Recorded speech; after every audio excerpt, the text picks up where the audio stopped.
Yep, you're good to go. Okay, thank you, Josh. Hi, everyone. So today I'll just highlight a few points here on managing wheat for grazing. So just a quick timeline here of my presentation. I'll be covering the cultural practices, mainly talking about planting date, rate, soil fertility, variety selection, and a few things on grazing management. And just to begin with here, so the optimal planting date for dual purpose wheat is mid September. So that is the time that we consider for that trade-off between maximum forage production while also minimizing grain yield losses.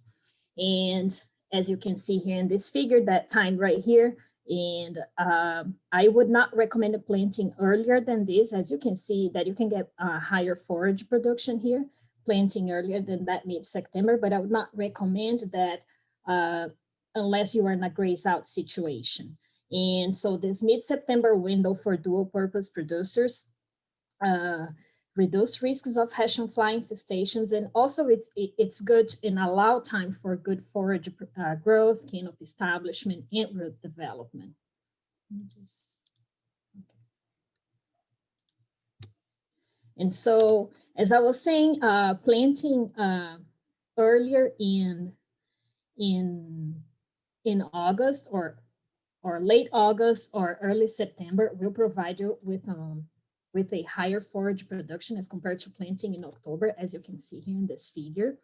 And so this figure is mainly showing us the recommended seeding rate for dual purpose systems. So basically the recommendation for seeding rate here in Oklahoma, in most of the regions is 120 pounds of seeds per acre, except for the panhandle in the dryland area, which is 90 pounds per acre.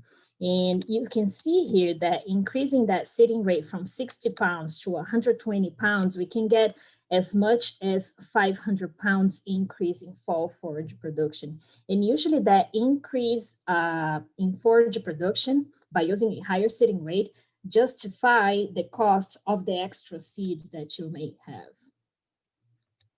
And so when comparing planting methods, research has shown us that comparing broadcast with a drilled type of planting, a broadcast, you get more inconsistent depth, a more risk of winter kill, and lower grain yield. As compared to a drilled system of planting, you can get a better seed to soil contact, more consistent depth of planting, better winter survival, and increased grain yield. So it's more recommended. And just touching here on the soil fertility part, soil pH is extremely important if you're going after that fall forage production. And the optimum range for forage yield, it's above 6.5. So forage requires a little bit higher pH as compared to a grain-only system. So low soil pH can reduce root growth and forage yield. Lime is the only solution to actually correct that soil acidity. However, applying in-furrow depth helps to remediate that issue with soil acidity and reduce the aluminum toxicity, which is caused by the low soil pH. Variety is different in tolerance to soil pH. So if you are in a situation that usually have issues with with acidic soils, it's good to select a variety that is more tolerant to low soil pH. So phosphorus is extremely important to give you that root development in the fall, fall tillering and forage production. So you can't miss that application if you're going for a good crop establishment and a good fall forage production. So bending with the seed instead of broadcasting has shown to be more efficient and more profitable way to apply. You have different sources to consider. And if you're looking to fix that acidity as well, you may consider DAP. And for nitrogen, general rule of thumb that we say, so 30 pounds of nitrogen is needed to produce 100 pounds of dry forage. So for dual purpose systems, or graze out systems. 2 pounds of nitrogen is needed to produce 1 bushel of grain if you're going after that grain production. And our research has shown that splitting that nitrogen application will increase yield as well as nutrient use efficiency by reducing nitrogen losses to the environment. So if you're in a graze out situation, recommendations here from Dr. Arnau, our OSU Precision Nutrient Management Specialist, is to apply 50% at pre-plant and 50% in the spring at grain up. And if you're in a dual purpose, the recommendation is for you to apply 40 to 50 pounds at pre-plant, top dressing March after the cattle is off. And in case of a good fall, you may add more nitrogen in January, February. And it's really recommended to use that enrich strip that can help guide you for possible nitrogen deficiency and nitrogen need in your field. And so variety selection is very, very important part of your production system. So basically here, I just selected a few traits that are important when planting wheat in a dual purpose system, which is a little earlier than when we are in a grain only situation, let's say. So Hessian fly resistance is important. Because when we plant the wheat early, we may increase the risks of Hessian fly infestation. So it's good to have that resistance in the variety. Also, when we plant early in those systems, we tend to plant in hot soil. So selecting varieties with tolerance to germination in hot soils is a good idea. Also varieties with a long coleoptile length. I will talk more about those two topics here in a bit. Also varieties with a late first hollow stem, so then you have more time for grazing, drought tolerance, and low soil pH tolerance, which are things that will affect your fall forage production, as well as disease resistance to the most common diseases that are in your area. And of course, varieties with a good fall forage production, good graze recovery and grain yield potential. So one of the ways that you can look at the varieties forage yield potential, it's in our current report that we publish from using data from Stillwater and Chickasha every year. So in this report, you can look at the fall forage production of varieties. So here I'm just selecting data from Chickasha. And the good part of this report is that you not only will see data from one growing season, but also the average performance of those varieties in 2 and 3 years in our field. So here, for example, you can see the top varieties, for example, including average of 2-3 years as well. So that gives you a very good idea. And so, like I was saying, varieties differ in their tolerance to germination in hot soils. So here's just an example with varieties with no sensitivity to germination in hot soils. So let's say, example, Gallagher and Duster. So the earliest you can go plant is September 1st.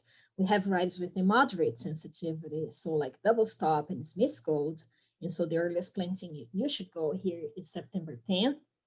And high sensitivity, varieties with high sensitivity here like Bentley and Iba. So it's recommended not to plant earlier than September 20th. So you can look at this information in our fact sheet that is right here on the right corner. And we are also hoping to update this data for varieties that were entered in our trial last year. And the coleoptile length is this rigid structure that ensures that the first true leaf will emerge above the soil surface. So the issue with this, with the coleoptile in planting varieties in hot soils is that the high temperature will reduce the coleoptile length. And so it will harm the emergence, the ability of those varieties to emerge. And so a good idea, if you're in a dual purpose situation or if you're planting in hot soils, is to select varieties that are not sensitive to germination in hot soils and also that have a long coleoptile length. And this is also a good idea under the current conditions we are right now that is very dry, and if you're aiming to plant a little deeper to reach moisture, it's also good to select varieties with a long coleoptile length. And here you can see a picture of what happens when that coleoptile is shortened due to the hot soil temperature. And you see that that first true leaf never emerges the soil surface, and it takes this accordion-like shape. And so the plant never gets to emerge and it dies. And so the issue here is that you're going to reduce your forage production, you're going to reduce your stand. In some cases, like I was saying, the germination in hot soils, plants may still germinate, it just take longer, which will delay your grazing initiation period. And so the crucial factors in determining the ability of the wheat to recover and to produce grain after grazing here, it's the time that you initiate grazing, it's the intensity of grazing, and also when you terminate that grazing. And so grazing initiation in general, it starts at 45 to 60 days after planting, and plants are about 6 to 8 inches of top growth. However, the top growth is not always associated with the below ground. So before you're initiating your grazing, it's a good recommendation it's a good practice to check the root growth. So to make sure you have that secondary root development, you have that secondary roots developed, because that will anchor your plants and will avoid the cattle to pulling out the plants out of the field and damaging your stand. And so stocking rates, so your grazing intensity. So the recommended stocking rates in general here in the fall, it's about 250 to 1,600 pounds of animal per acre. And in the spring, it's about 1.5 to 2 times greater than what you had in the fall. And so overgrazing can result in a winter kill, so be careful with that. And because that will also reduce your spring forage production and will lower grain yield. And so a general recommendation is that we need about 50% of the canopy cover going into the winter, and about 60% of that green canopy cover late in the winter at termination. And one way that you can do to access your grazing intensity, to evaluate how much green canopy cover you have, it's by using the app Coleoptile. So this app is a very good and easy way for you to see what is the green canopy cover you have. So basically all you do, you download the app, you take a picture of your pasture, and that gives you a % of that green canopy cover you have. So I highly recommend this app. And so grazing termination, so usually occurs at the first hollow stem stage. So this is the stage that occurs just prior to jointing. Okay, so that's when we have about 1.5 centimeters of hollow stem below the developing head. So here you just split up a stem, and you see, and you put against the light, and you can perfectly see here the hollow just before the developing head.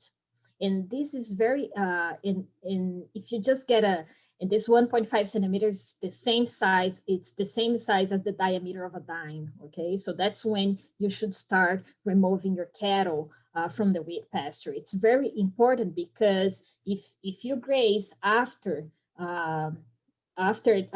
past this first hollow stem, you increase the chance of the cattle grazing the developing head and reducing your grain yield in case you're interested in going for a dual purpose system. So our data has shown that grazing past first hollow stem can reduce grain yield by 1 to 5% per day past first hollow stem. So you can see here the percentage of the grain yield loss from grazing past first hollow stem. So here is basically the relative yield potential. So 100 is basically the maximum yield, in each line representing a growing condition.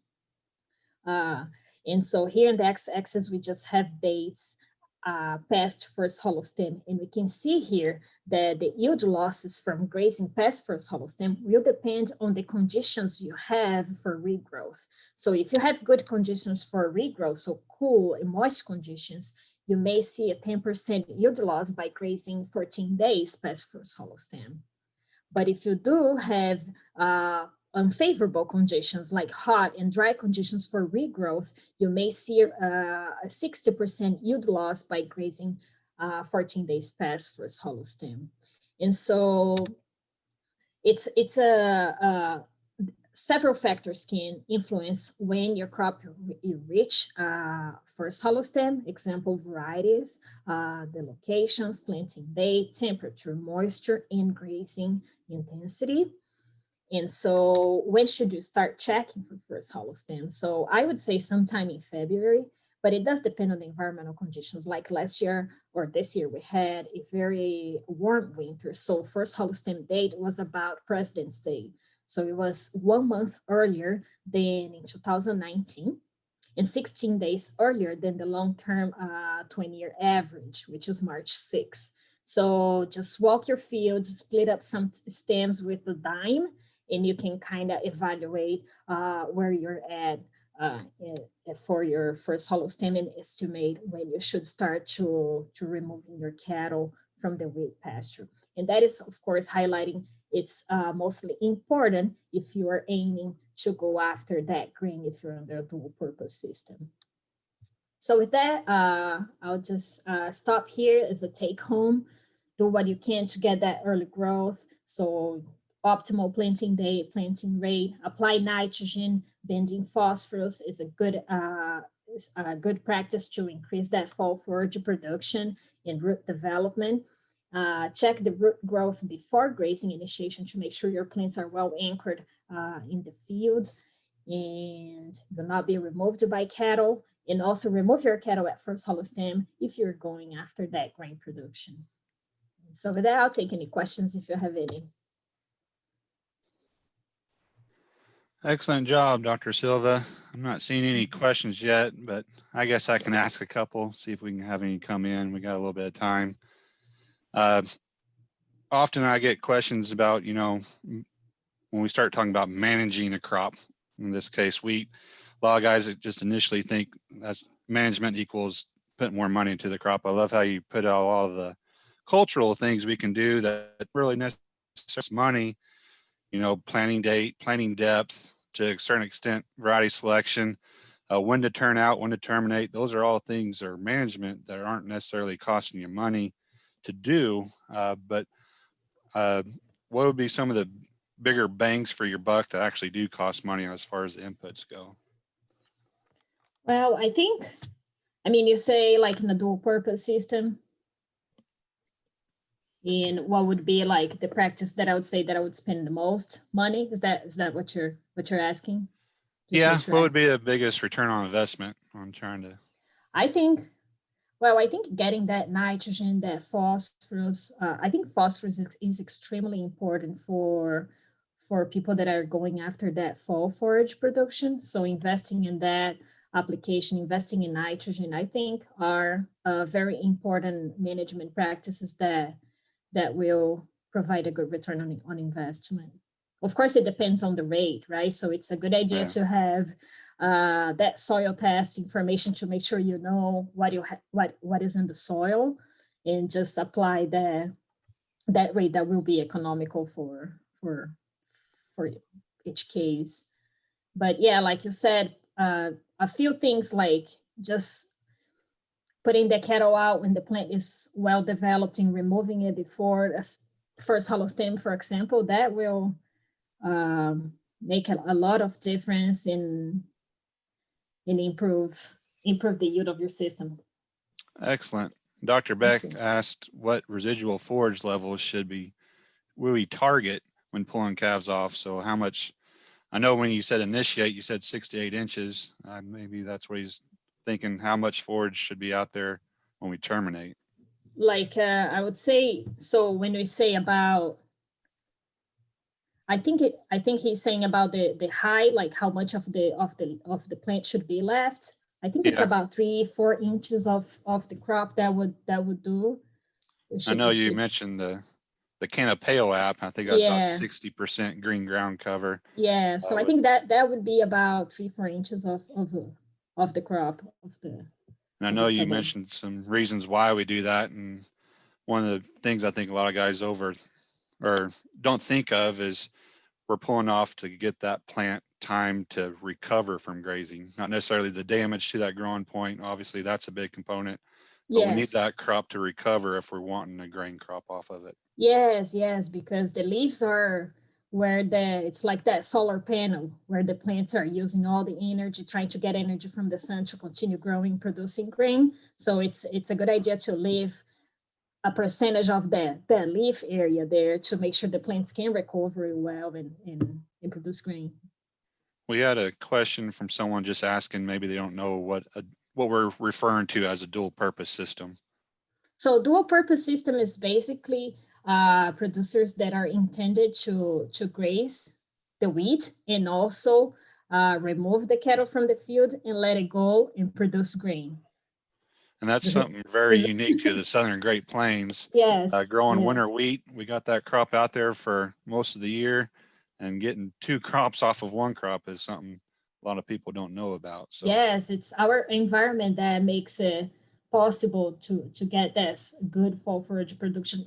Of course, when the weather allows, if it's not dry like we are now. But excellent. And then we got a question about in-furrow with the DAP, diammonium phosphate. So fertilizer with the seed, seedling mortality, banding urea. Yeah, there is a limit. Like nitrogen and potassium, they're salts, and you have to be careful. So we say that don't apply more than 20 pounds of nitrogen and potassium to be safe when you're applying that or other sources that you're going to be including nitrogen and potassium. Don't put more than 20 pounds per acre of those because they're salts and they can harm the seed. Yeah, that's a question. So pounds of actual nitrogen or potassium. Yes. And then another part of that was urea. I know that's another side issue from not necessarily the salting out, but the ammonia. We could have some issues with that. That's why we kind of urge guys not to put straight urea with the seed, right? Yes, exactly. Excellent. I think you'll still be around afterwards, but I think we'll go ahead and move on to Dr. Alex Rocateli. You covered the wheat, Dr. Silva, but Alex is going to cover the other small grain options we have in Oklahoma for grazing. Alex also started in Brazil, then he came up and got his master's from Auburn, his PhD from Texas Tech, and he's working on a lot of research extension programs here, looking for forage production and utilizing different management practices for those.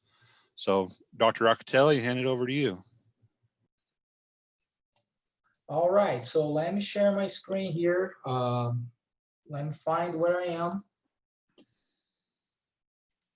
All right, so share screen. I'm gonna share this one, share. Okay, so can you see my screen there, Josh? All right, so we're good to go. So first, Dr. Silva did a great presentation on wheat that we know that's the most common annual small grains used for forage here in Oklahoma.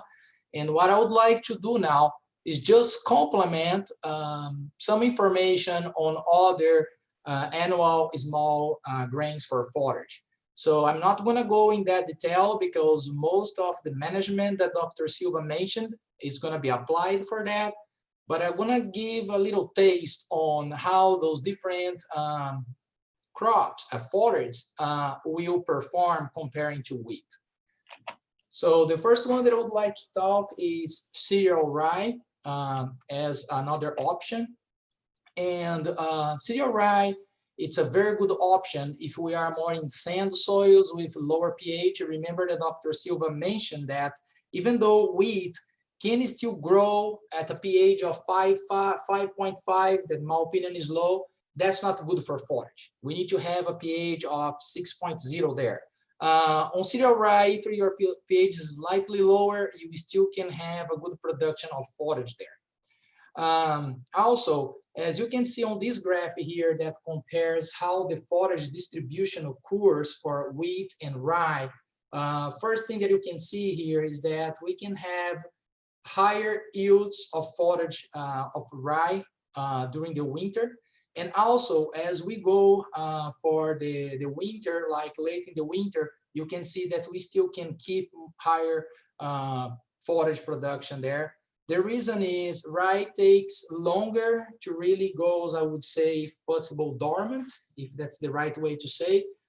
So it can grow for longer than wheat before getting lower temperatures. So that's why rye might be a good option. So let's say, as Dr. Silva mentioned, let's plant for forage wheat by September 15. That is our goal date there. Now, let's say situation happens like this year, you missed that chance, that opportunity where you have moisture, and we are getting right now when you say, Lord, I didn't put my wheat in and it's getting late.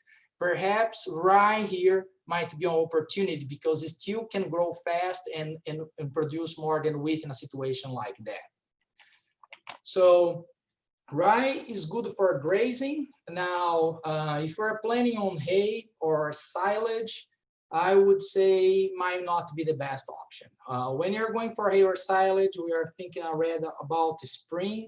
And the reason is that rye is more a stemmy material, has less leaves, more stem than wheat, and its quality is lower. Is lower when we are in a vegetative situation that I would say during the fall. Rye will have lower quality, but slightly lower. But rye starts to mature much earlier than wheat during the spring, and its quality, digestibility decreases very fast. So that's why if you're planning on grazing, rye might be an option. If you're going for hay or silage, perhaps it's not the best option. Now, something still on rye here is one of the reasons that rye is not very well adopted here in Oklahoma is a terrible weed in wheat, right? You can produce rye, and if you let it produce seed, next year, if you want to place wheat there, you're going to have a fallow rye. That's those seeds that stay in the soil is going to come up, is going to infest your wheat, and that's very difficult to control. They are very similar plants. Herbicides and other ways to control is very difficult. And of course, that can really decrease the value of your wheat grain the next year. So I would say, in my opinion, and I would like in future to do some more study on that, but I see rye as a good option. Let's say eastern part of the state or other locations where you don't have to bother with wheat, and also interseeding on let's say on Bermuda grass. If we're trying to interseed on Bermuda grass, small grains such as wheat, we have this time of the year that the Bermuda grass is still not dormant, the wheat start to grow and they're competing. Once rye can grow faster, I think that rye can really takes off better on a Bermuda grass. And I hope that in future, I'm going to be studying that to really show data on that. Keep in mind that rye can have viable seeds up to 3 years, okay? So if you had rye in the past, in the next 3 years, those seeds still can germinate. Now, another thing on cereal rye is a very common recurring question, and when I'm talking to producers about it, I realize that there is a misconception here, and they are similar in name, but they are not the same. Cereal rye is different from ryegrass. They are two different species. Keep that in mind. Those are pictures courtesy from Dr. Manucheri, our wheat scientist. And as you can see here, those three first pictures here is exactly ryegrass, okay? That's not cereal rye. It's different from what I'm talking here, okay? Italian ryegrass is a very good forage. It grows from October to June in northern states of the United States. I mean, it's perennial, all right? But here in Oklahoma, our summer is very hot. So those Italian ryegrass here, they behave annual, and they are gonna come up next October from viable seeds. Now let's move and talk about Triticale. So Triticale or Triticale, depending on your accent, It's a hybrid, a cross between wheat and rye. So I would say that's an intermediate between those two. So it's going to have a little higher quality than the rye, but it's going to have more traits also from the wheat. It's a high yielding forage, and it also is high yield during the winter. As you can see, follows pretty much like the wheat, but it can have more production during the winter than wheat. Now, has a slight reduction in feed value when you compare with wheat. However, I would say that what really matters when you talk about, it's not more if we're talking about triticale or wheat. If we're using both of them, what really is going to matter here is the variety selection, the fertility, and the plant stage. That will play a major role on your quality than if you are going triticale or wheat. Here in Oklahoma, there is no much adoption of triticale. Even I was talking with Josh before I start the presentation. Looks like that in the west of Oklahoma, where we have more drought conditions, there is rumor, coffee shop talk that triticale is more drought resistant. I didn't see any information on that yet, so it's adopted there. But the seed cost on triticale is slightly higher.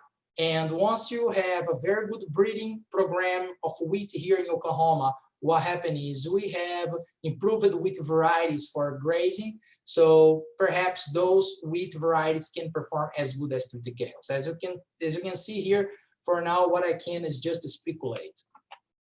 Now, let's talk about barley.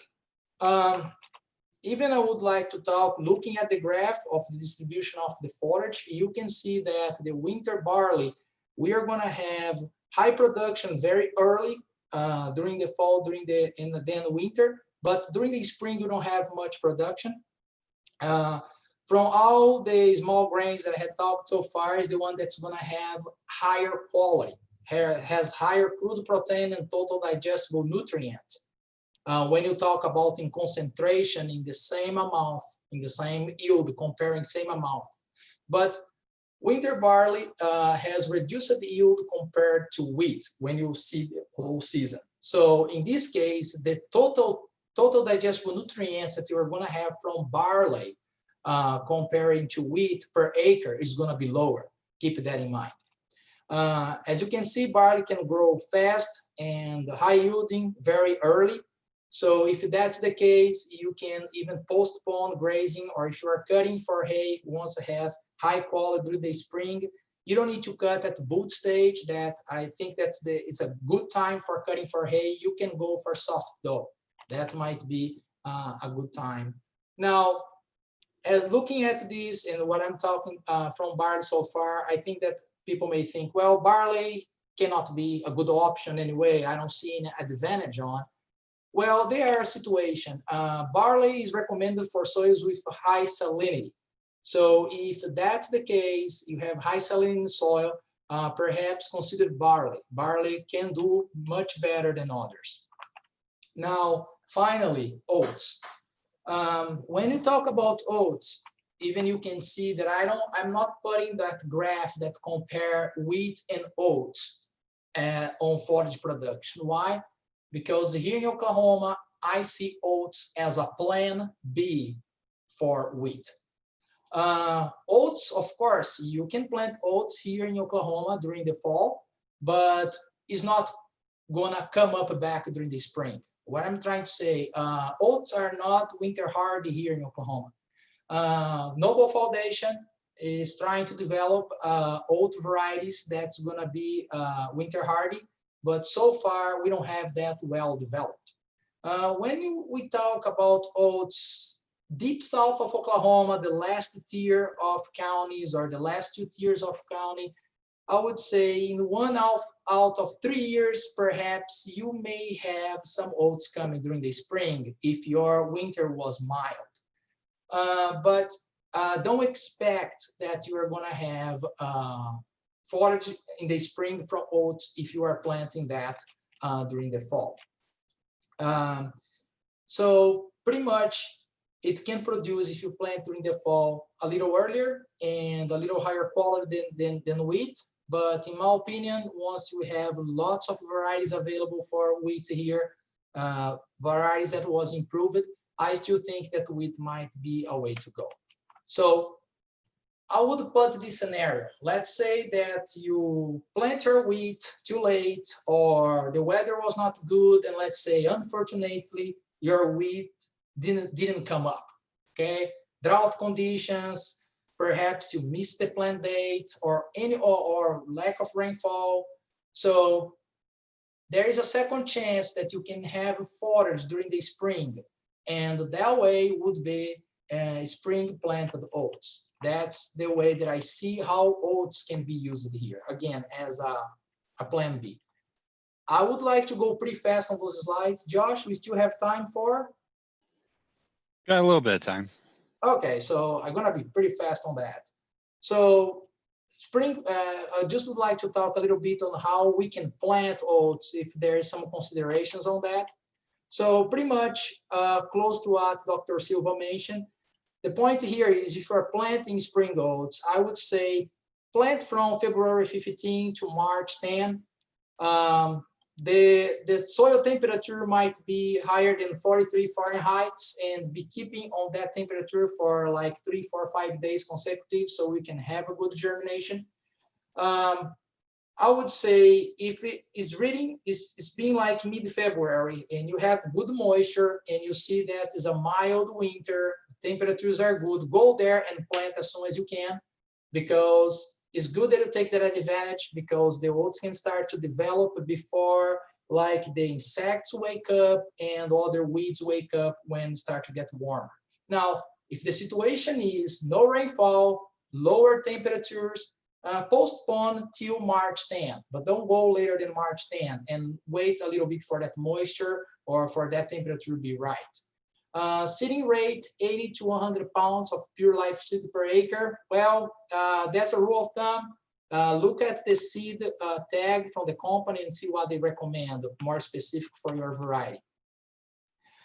Seeding depth, I would say optimum 1/2 to 3 inches. You can go as deep as 1.5 inches, but keep it shallow, 1/2 inch, 3/4 inch, because you want that coming pretty fast, okay?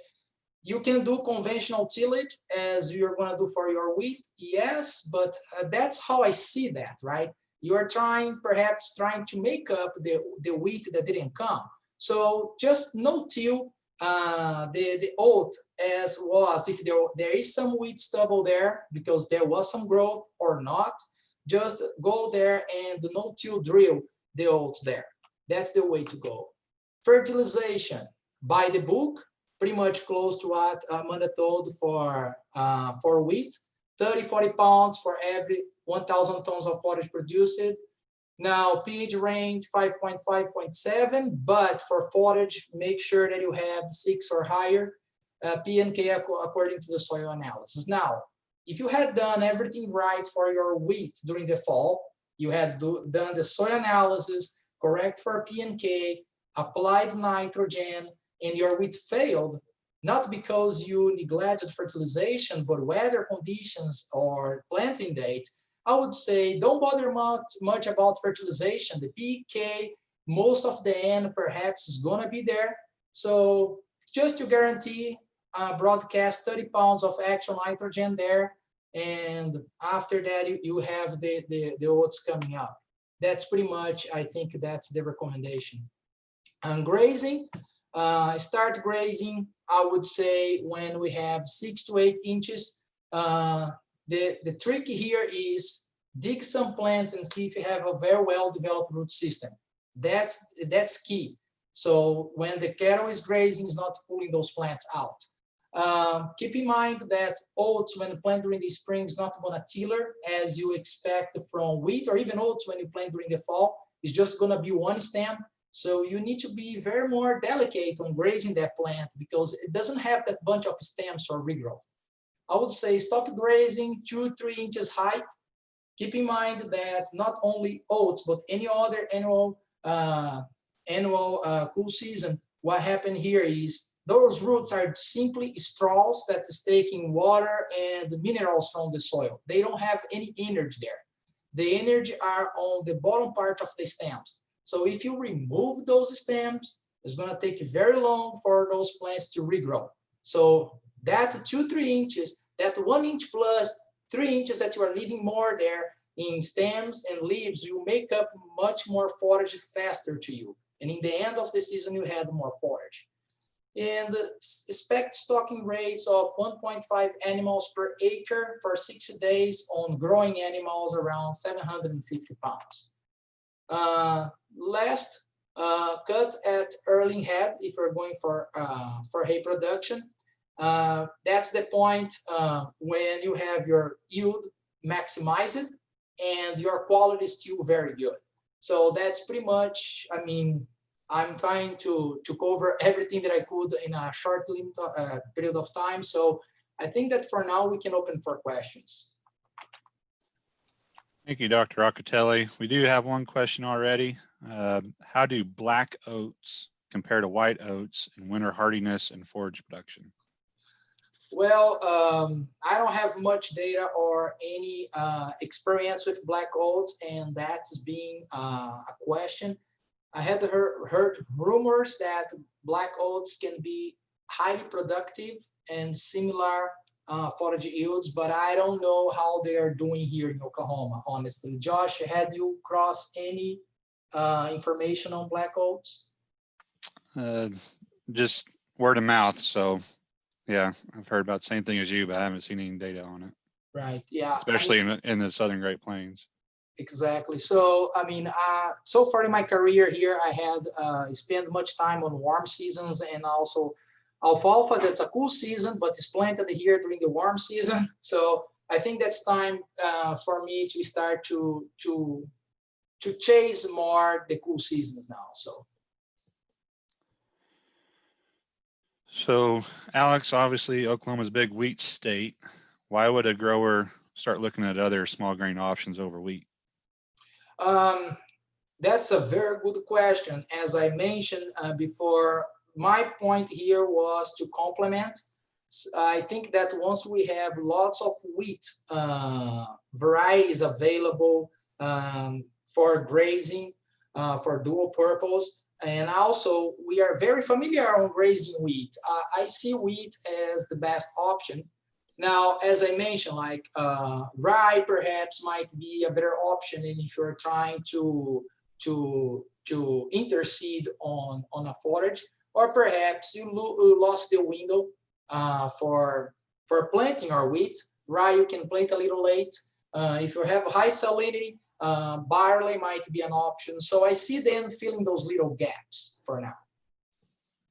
Excellent. I'm not seeing any other questions. Dr. Beck, are you still on board? Hand it back over to you.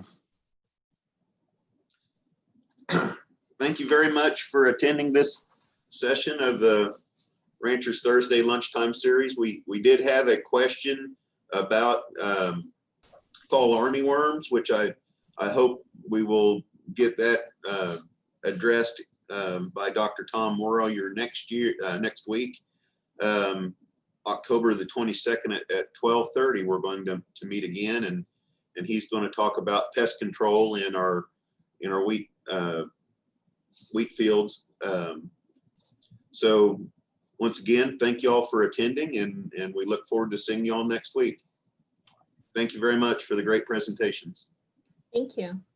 Thanks.